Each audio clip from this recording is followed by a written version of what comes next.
Hello மக்களே, வணக்கம். இன்றைக்கி நம்ம வீட்டில் ஃபிஷ் ஃப்ரை, ஃபிஷ் குழம்பு.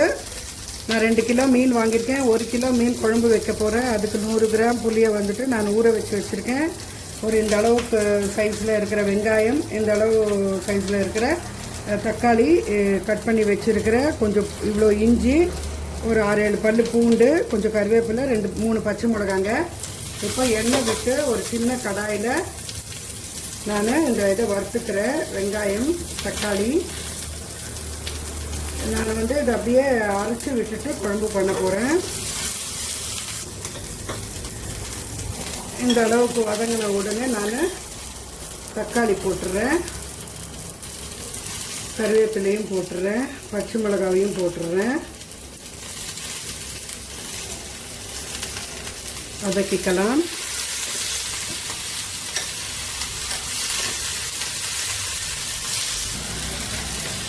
அந்த புளி தண்ணியில் உப்பையும் போட்டுடலாம், கரைஞ்சிட்டு இருக்கட்டும். நான் பூண்டு தோல் உரிக்க மாட்டேங்க, அப்படியே தான் நல்லா அரைச்சிப்பேன்.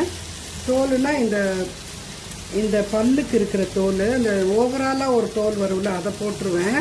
ஒன்லி அந்த பல்லுக்கு ஒட்டின்னு இருக்கிற தோல் மட்டும் எடுக்க மாட்டேன். அதில் ஏதோ வேல்யூஸ் இருக்குதுன்னு சொல்கிறாங்க இல்லையா. இந்த தக்காளி நல்லா வதங்கி வரட்டும். அதுக்குள்ளே புளியை நல்லா கரைச்சிக்கிறேங்க. இந்த அளவுக்கு வதங்கின உடனே நான் இஞ்சி பூண்டியும் போட்டுட்டு ஆஃப் பண்ணிடுறேன். அது வதங்கணும் இல்லை, இஞ்சி வதங்கிடுச்சுன்னா நல்லா இருக்காதுங்க. சும்மா அப்படி போட்டுட்டு இது ஆறின்னு இருக்கட்டும். இந்த புளியை எப்படி கரைச்சிட்டேன். ரசம் வச்சுக்கணும் நம்ம இப்போது. அதுக்குள்ளே ரசத்துக்கு புளியை கரைச்சிட்டு வந்துட்டேன். ஊற வச்சுருக்கேன். புளி தண்ணீர் கரைச்சின்ட்டேன். இது தக்காளி ரொம்ப பெருசாக இருந்ததுனால நான் ஜஸ்ட்டு ஒரு அரை தக்காளி நேற்றுக்கு எதுக்கோ யூஸ் பண்ணிவிட்டு வச்சுருந்தேங்க. மிச்சம் அரை தக்காளியை அது இதில் போட்டுடுறேன். தக்காளி பிழிஞ்சிட்டு ரசத்துக்கு மஞ்சள் தூள், நம்ம ஒரு ரசப்பொடி அடித்தோம் இல்லைங்க, அன்றைக்கி அரைச்சோம் இல்லை, அதை போடுறேங்க. இதுக்கு ஒரு 1.5 ஸ்பூன் போடுறேங்க. கருவேப்பிலையை பிச்சு போடலாம். கொஞ்சம் பெருசாக இருக்குது கருவேப்பிலை, அதுக்காக கொத்தமல்லி போட்டாச்சு. தேவையான உப்பு போட்டுட்டு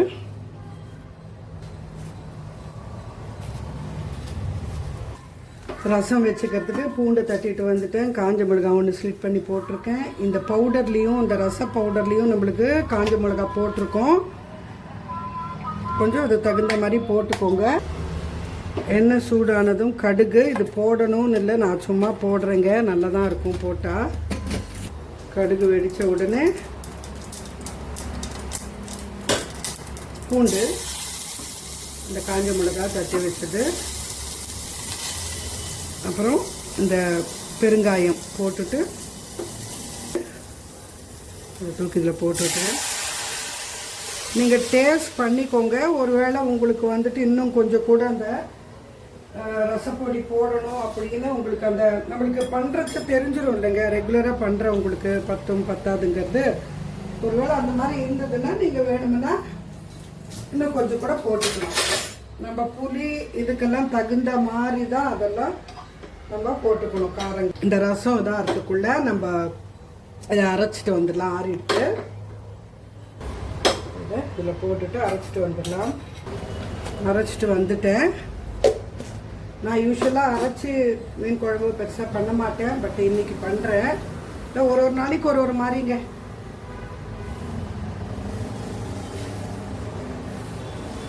இப்போ இது நம்ம வதக்கிறதுல ஆயில் இருக்குல்ல, அதை வேஸ்ட் பண்ண வேணாம். அதை அப்படியே கலக்கி ஊற்றிக்கலாம்.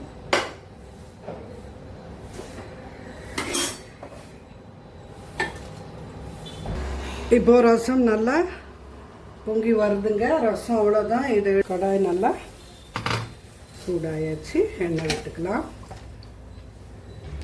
இன்னைக்கு கொஞ்சம் நான் நல்லா எண்ணெயை விட்டு மிதக்கிற மாதிரி பண்ணணும்னு பண்ணிட்டுருக்கேங்க. நல்லா கடுகு, சீரகம், வெந்தயம். நான் லாஸ்ட்டில் அந்த காரக்குழம்புக்கு ஒரு பொடி பண்ணேன் இல்லையா, அதையும் போட்டுப்பேன். அதனால் அதுலேயும் கடுகு, மிளகு, வெந்தயம் அதெல்லாம் தனியாக எல்லாம் போட்டு பண்ணியிருக்கேன். கொஞ்சம் உளுத்தம்பருப்பு போடலைன்னாலும் பரவாயில்ல, நான் போட்டிருக்கேன். நான் தாளிப்பு வடிகத்துலேயும் கொஞ்சம் உளுத்தம்பருப்பு இருக்கும் இல்லையா. இதில் நான் கருவேப்பிலெல்லாம் போட மாட்டேன், ஏன்னா குழம்பு நல்லா அந்த டிஸ்டர்பன்ஸு இல்லாமல் இருக்கிறதுக்காக நான் இது எல்லாத்தையும் கருவேப்பிலையும் போட்டு அரைச்சிட்டேன். போட்டுடலாம்.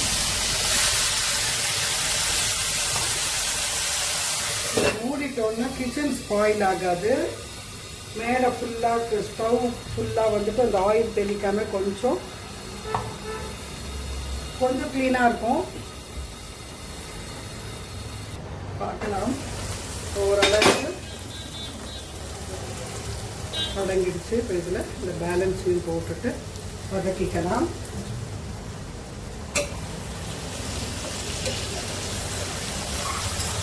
பாருங்கள், இன்றைக்கி நான் நிறைய எண்ணெய் விட்டுருக்கேன். உங்களுக்கு மிதக்கிற மாதிரி தெரியுது. மோஸ்ட்லி என்னோடய டிஷ்ஷஸில் இந்த மாதிரி ஆயில் நிறைய அப்படி மிதக்கிற மாதிரிலாம் இருக்காது, ஏன்னா நான் ரொம்ப லிமிட்டாக தான் போடுவேன்.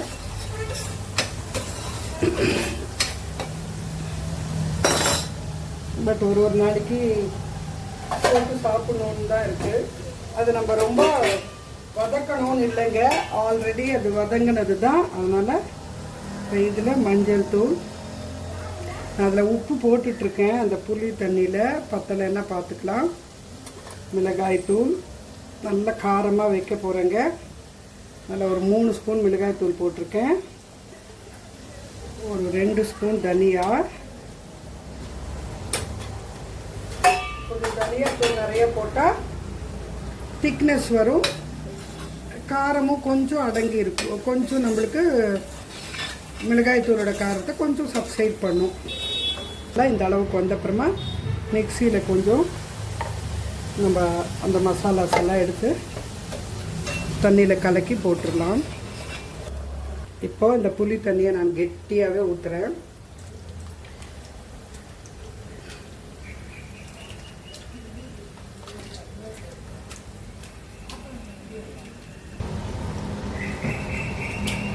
இந்த இதில் கொஞ்சம் தண்ணி ஊற்றிட்டு வந்துடுறேன்.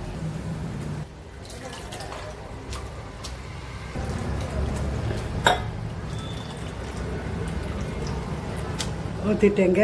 இன்றைக்கி வெஜிடபிள் வந்து நான் எதுவும் பண்ணலை, ஒன்லி இது தான் என்ன சொல்கிறது, ராவாக வந்து கூக்கும்பர், இந்த வெள்ளரிக்காய், இது கேரட்டு, பச்சை ஆனியனு, தக்காளி, அது அப்படியே ஒரு சாலட் மாதிரி நான் பண்ணி கொடுத்துருவேன், சாப்பிட்ருவாங்க. நல்லா மூடி வச்சுட்டு நல்லா கொதித்து வரட்டுங்க. இப்போது மல்லியும் இதுலேயே நல்லா இதாக பாயில் ஆட்டுங்க, நல்லா இருக்கும் வாசம்.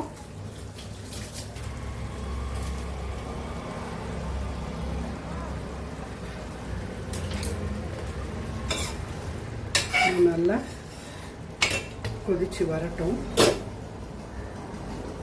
ரொம்ப நல்லா கொதிச்சுட்டு இருக்கு இல்லையா. இப்போ நம்ம ஒரு மாங்காய் இவ்வளோ தாங்க, இதை ஒரு 4 பீஸாக போட்டுறேன். ஒரு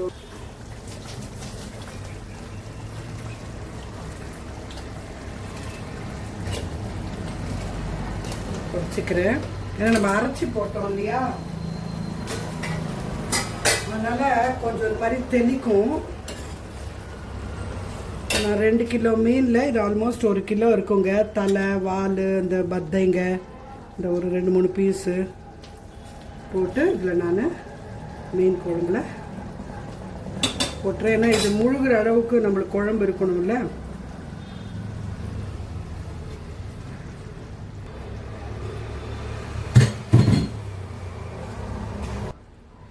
ஸோ இப்போ இது நல்லா டக் பண்ணிவிட்டு கொதிக்கட்டுங்க. குழம்பு கொஞ்சம் ஏற்றிக்கலாம். நல்லா கொதிச்ச அப்புறமா பார்த்துட்டு குறைச்சிக்கிட்டு கொஞ்சம் நேரம் நம்ம இது பண்ணிக்கலாம். ஏன்னா நான் பீசஸ் குண்டு குண்டாக தான் கட் பண்ணி வாங்கியிருக்கேன்.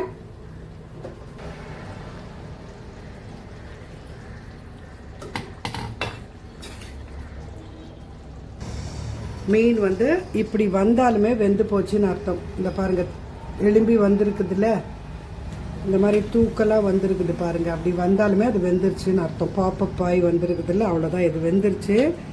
இதுக்கு மேலே நம்ம ரொம்ப இதை இது பண்ண வேண்டாம். அண்ட் இது ஏஎம்சி பாத்திரம் மூடி வச்சிட்டோன்னா இன்னும் நல்லா அதுலேயே ஹீட் இருக்கும், கொதிச்சுட்டே கூட இருக்கும்,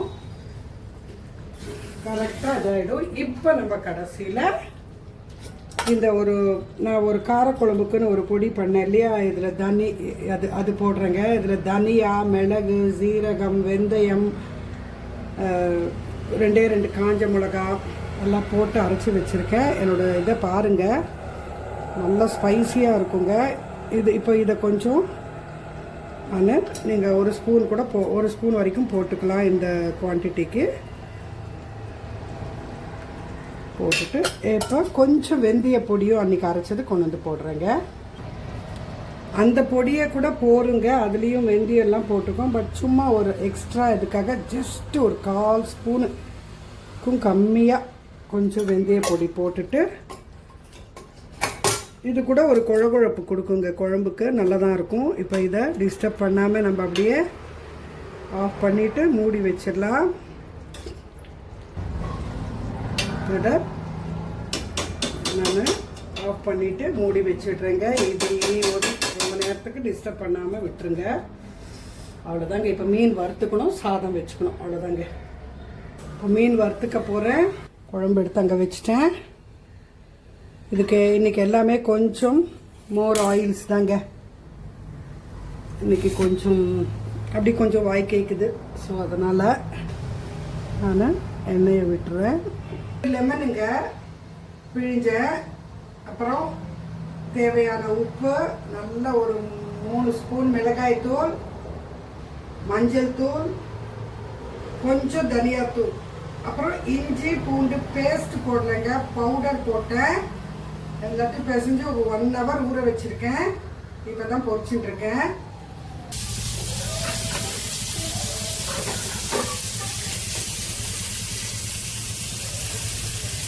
இனி நான் லாஸ்ட்டு இதுக்கு காட்டுறேங்க. இது வந்துட்டு அந்த தண்ணி இருக்குது இல்லையா, இதெல்லாம் நான் ஊற்றிட மாட்டேன். அப்படியே ஒரு பேட்ச் போடுறச்ச அது மேலே அந்த தண்ணியும் ஊற்றி ஊற்றி அப்படியே வறுத்துக்கிறேன். ஏன்னா அது ஃபுல்லாக மசாலாஸ் தாங்க.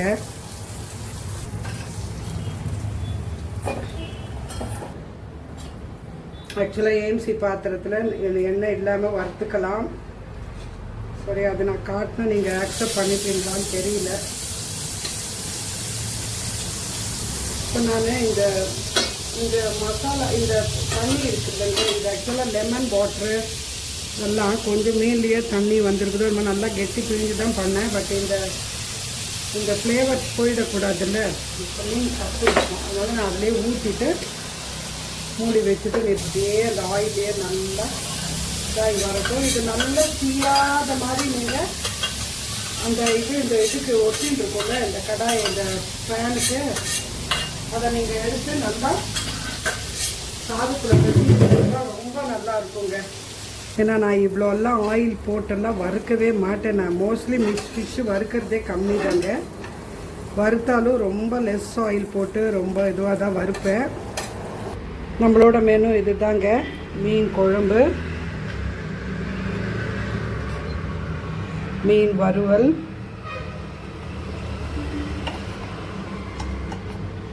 ரசம்,